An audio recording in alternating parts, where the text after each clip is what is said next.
Just when we were beginning to wonder what exactly was happening with these constantly emptied bird feeders,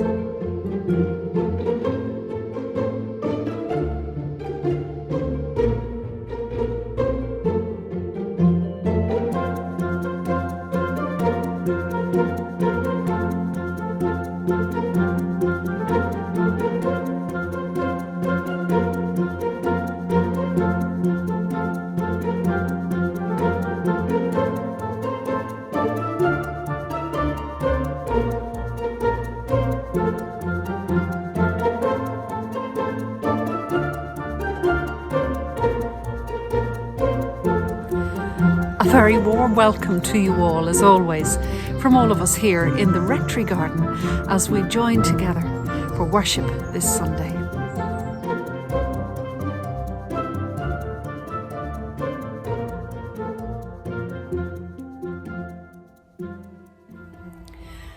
But first, as always, we pause for a moment to still ourselves, to draw breath, to recognise the presence of the Christ with us now, wherever we may be.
Indeed, the Word of God is living and active, sharper than any two-edged sword, piercing until it divides soul from spirit, joints from marrow.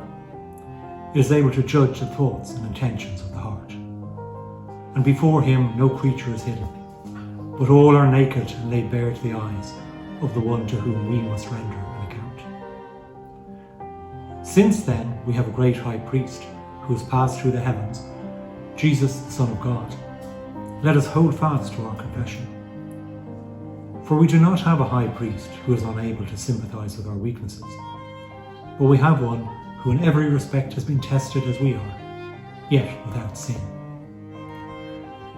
Let us therefore approach the throne of grace with boldness, so that we may receive mercy and find grace to help in time of need.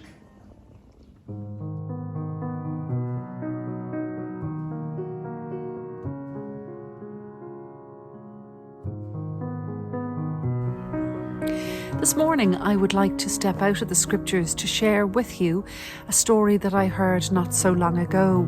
It's a story from a lady I follow in Canada, a pastor by the name of Dawn, and she tells this of a church that she was with many, many years ago, in which there was a member of the congregation who was really unpopular. He was a little boy with the face of an angel, big blue eyes and blonde hair, and his name was Sammy. Sammy had autism, and quite often during the service he would be quite raucous and unruly. He never really sat still for very long. He loved the hymns, and so when the hymns were being sung, he sang out as raucously as he possibly could. But when they stopped, he kept on going. And Dawn says any attempt to make him stop would have him fling himself on the floor of the church and create an even larger racket. It turned out that people, little by little, stopped going to the services they knew that Sammy would attend. And it became quite a crisis when people were talking behind the family's back, and there were these great silences when the family came into a room. So Dawn decided that she would do something about this, and she would call together a group of people who could discuss how pastorally and kindly they might move forward when it came to Sammy. There was no resolution to that particular meeting, and so she called a slightly larger meeting in which there were speakers invited to speak out their ideas. One was a young girl who happened to be Sammy's babysitter, who asked the congregation or whoever was present if she could mind Sammy on a Sunday morning.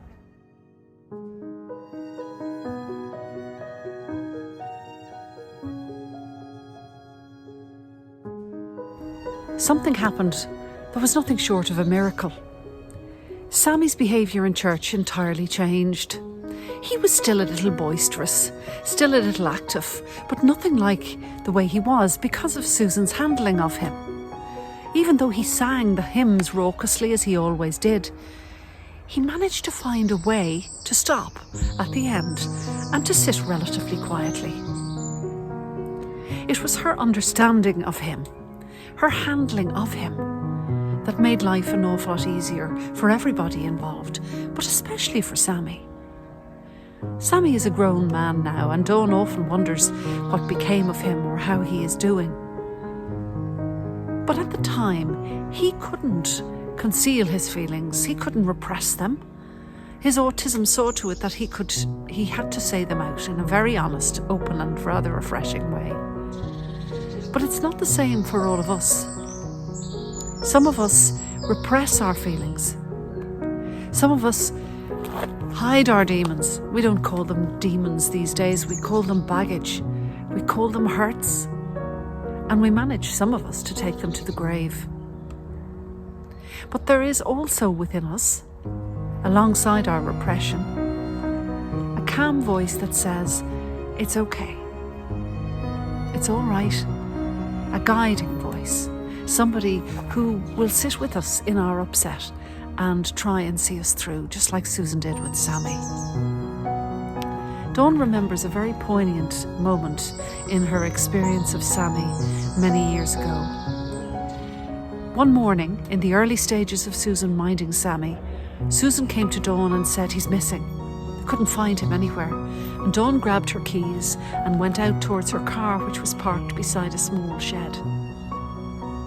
She was just about to get into her car when she heard the sound of soft crying coming from inside the shed. And there she found Sammy in a heap on the ground. His shirt was torn and he had a cut over his eye. And when she asked him what happened, he simply said, "I'm not a retard." And when she asked him who had done this to him, he replied, "It's okay. I know they're sorry. Don't worry. It's okay."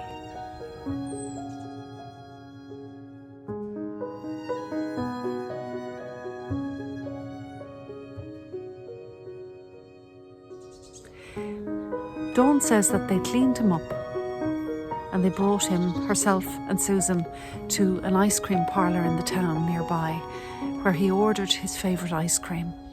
In the middle of the meal, 3 or 4 of the boys from the congregation came in and sat down at a table. Dawn realised that they must have had something to do with what happened with Sammy, because he stood up immediately and walked over to them. She followed in hot pursuit, afraid of what would happen next. She was aghast when she heard him softly say to them, "It's okay. I know you're sorry. You don't have to worry. It's okay." Perhaps there is something that we can learn from Sammy this morning. When we think that the world is going in a completely opposite direction than we need it to, or if we're dealing with our hurts or with the hurts that are put upon us by other people, that small, still voice inside us, that resilient little voice, will always be there to say to us, "It's okay. I know you're sorry. You don't have to worry."